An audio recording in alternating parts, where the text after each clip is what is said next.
So I am here with Ben Harker. Welcome to Australia and also welcome to Gladstone. It's lovely to have you here. Thank you very much. You've come all the way from Great Britain and it's lovely to see somebody super enthusiastic about IOMs, and you are so passionate that you also design your own boat. So would you like to tell us about your H3O? Well, H3O is a sort of third one of the... I've designed two before. So every time you design one, you sort of learn a bit. You learn a bit more, and you often learn what's not right, unfortunately. But it's a sort of progression, so you just think the best way to learn is to actually do it, for me anyway. Yeah. I could buy other boats and sail them, but for me, because I'm a design engineer, this is what works for me, really.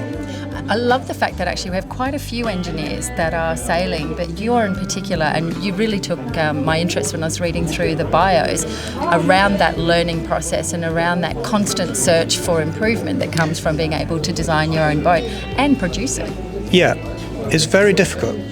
I have no doubt. Every aspect of it is difficult, really. Yeah. The design for me is not, the actual modelling of it is not so bad because that's what I do for a living, but figuring out what works and what's fast and how setting up that particular boat is extremely difficult. I find it very difficult. So I've also noticed throughout the different boats there are different keel bulb profiles. Yeah. So tell me a little bit about the choice you've made for your H3O. About the bulb? Yeah.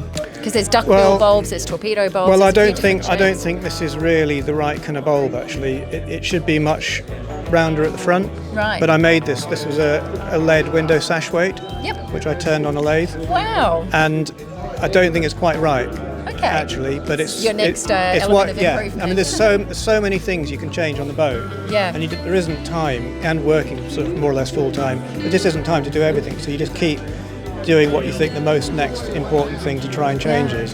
I think what's really interesting about people like you as you go through this process, actually, these boats are designed to a box rule, which, is yep. Both in one hand provides a set of constraints, but in another hand creates a world of freedom to be able to experiment with how you can get a boat to perform.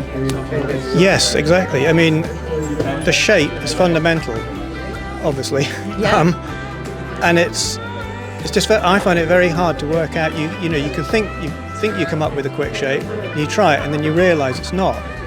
And my thinking is just changing all the time. And I don't like to copy anything. I like to find out for myself. Yeah. So I think I've kind of worked out why the current breed of boats are like they are. But that's only through the experiments that I've done with my boats. Yeah. So I think my next design, it will have a broader stern. But it's not because I'm just copying it, it's because I actually think I've worked out why that is. Yeah. What would you like to have achieved while you're here? Well, my target would be in the top half, but I doubt I'll make that. Oh, my target is top half. Excellent. Well, we'll be looking out and I'll be very keen to see how you go. Thank you for your time. It's been a pleasure talking to you. You're welcome. Thank you. Thanks. Thanks. Really.